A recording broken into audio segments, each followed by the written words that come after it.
نفسي بنور من فؤادي حينما رددت يا رب العباد.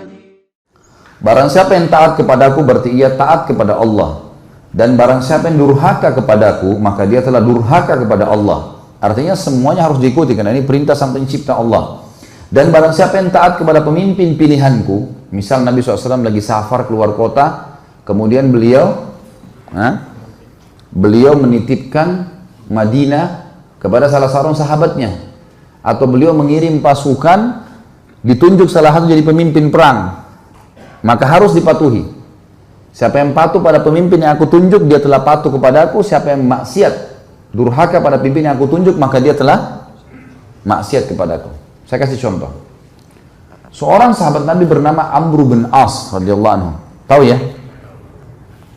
Orang ini dulu musuh Islam.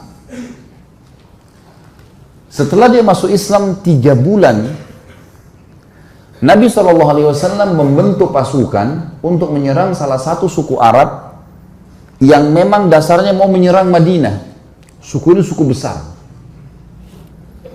Amr bin As baru masuk Islam 3 bulan, oleh Nabi SAW dijadikan pemimpin perang. Ditunjuk jadi pimpinan perang, komando perang. Dan di dalam pasukan itu ada Abu Bakar, ada Umar, ada Uthman, ada Ali, ada Talha, ada Zubair, ada sahabat-sahabat yang mulia nih. Tapi Nabi SAW tunjuk Amr bin As. Harus dia jadi pemimpin. Dan pimpinan perang teman-teman kalau sudah ditunjuk, nggak boleh dimaksiati. Dia bilang berhenti-berhenti, makan-makan, pulang-pulang, perang-perang. Harus dipatuhi. Ini sabda Nabi SAW, siapa yang mentaati pimpinan yang aku tunjuk, dia taat padaku. Siapa yang maksiat, maka dia maksiat kepadaku. Teman-teman sekarang, waktu itu pasukan dikirim, tempatnya jauh, musim dingin. Zaman dulu orang kalau musim dingin hangatin diri. Dan teman-teman kalau tahu, saya subhanallah waktu hadapin musim dingin di Madinah karena 7 tahun di sana. Kalau musim dingin dan kita pergi ke daerah padang pasir, teman-teman, luar biasa, menusuk ke tulang. Dingin sekali. Sampai di kampus saja, di kampus sudah masuk kota Madinah, banyak bangunan ya. Itu kalau kami mau tidur, biasanya saya dulu pengalaman gitu sama teman-teman, selimutnya didudukin dulu. Hangatin dulu. Kalau enggak kayak ditusuk-tusuk sama pisau, panas. Dingin sekali. Apalagi padang pasir nih, luar biasa. Waktu itu dingin sekali. Apa instruksinya Amr bin As? Jangan ada yang nyalakan api. Nggak boleh ada yang nyalakan api. Umar bin Khattab tahu, ini Amr bin As ini, kalau bahasa kita anak kerucu nih. Baru masuk Islam 3 bulan mau ngatur-ngatur gimana nih? Dan dulu musuh Islam ini. Amr bin As ini perlu antum tahu ya radhiyallahu anhu. Beliau yang diutus oleh Quraisy ke negeri Habasyah untuk menjemput Ja'far bin Abi Thalib dengan teman-temannya kembali ke Mekah baru untuk disiksa. Tapi dia masuk Islam di tangannya Najasyi. Kaget dia, kok Najasyi raja itu bisa masuk Islam? Akhirnya dia belajar, dia masuk Islam gara-gara itu.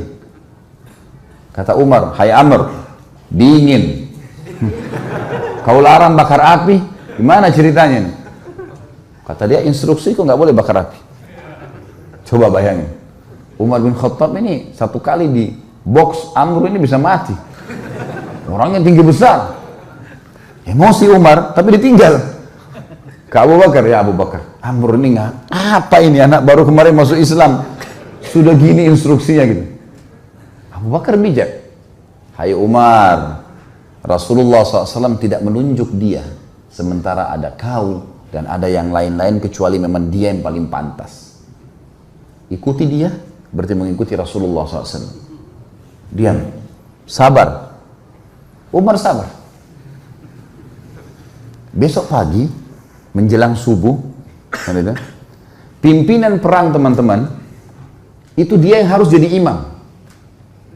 Gak boleh orang lain. Ada Abu Bakar, ada Umar, ada Uthman, ada Ali, ini penghafal Quran semua ini. Ulama besar, gak boleh, harus Amr jadi imam. Memang sudah begitu. Hukum syar'inya begitu. Subhanallah, Amr bin As mimpi junub. Ini kisahnya begitu. Amr bin As mimpi junub. Waktu dia keluar, minta dia bawakan air oleh beberapa pasukannya, gitu kan.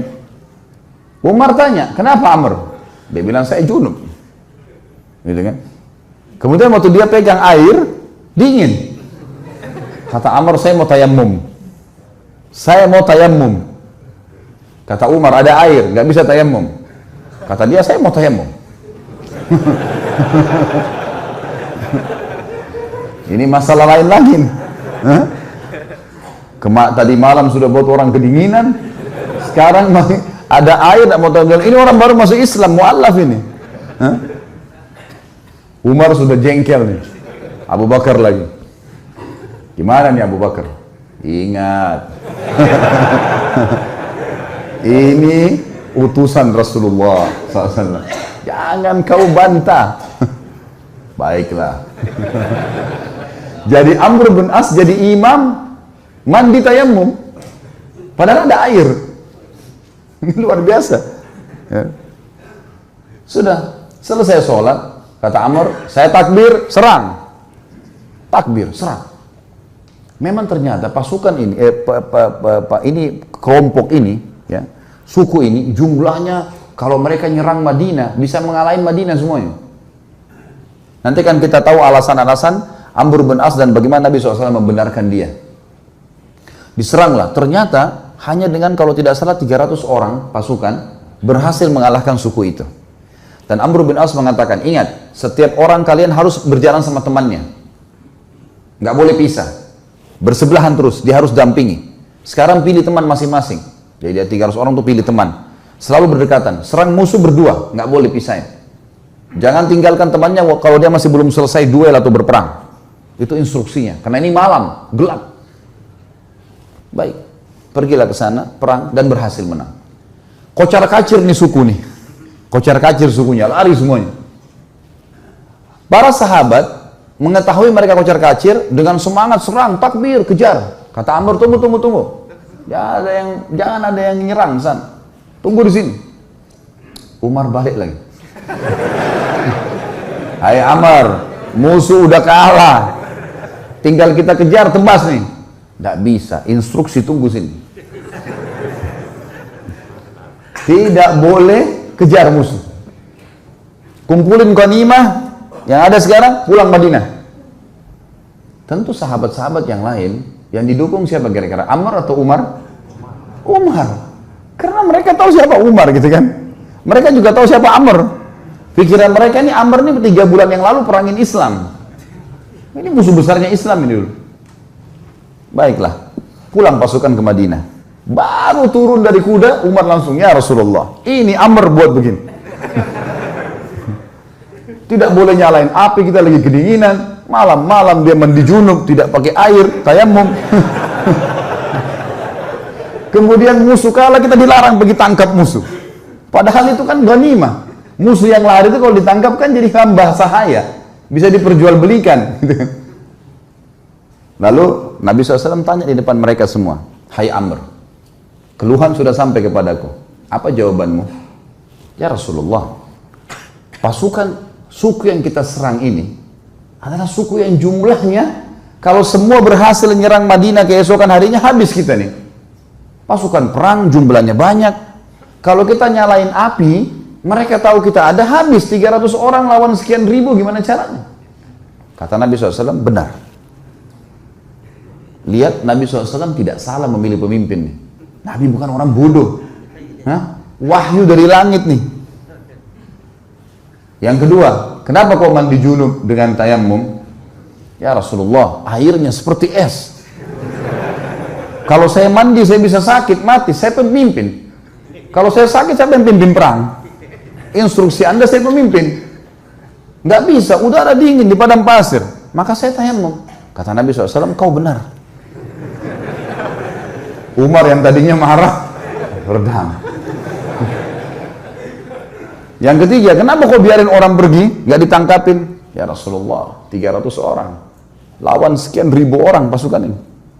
Kalau kocar kacir pasukan saya, nyerang sana sini nangkap, kita akan dikalahkan pasti. Mereka bisa tahu jumlah kita, tapi kalau kita ngumpul, kelihatannya banyak. Dan target kan ngalahin mereka. Mereka sekarang sudah takut dan mereka gelap tidak tahu jumlah pasukan kita. Ngapain kita nyerang-nyerang sana? Toh ganimanya sudah ada. Target sudah tercapai. Mereka kalah, nggak usah buru-buru itu. Kata Nabi SAW, kau benar. Abu Bakar balik ke Umar. Nah, sudah tahu?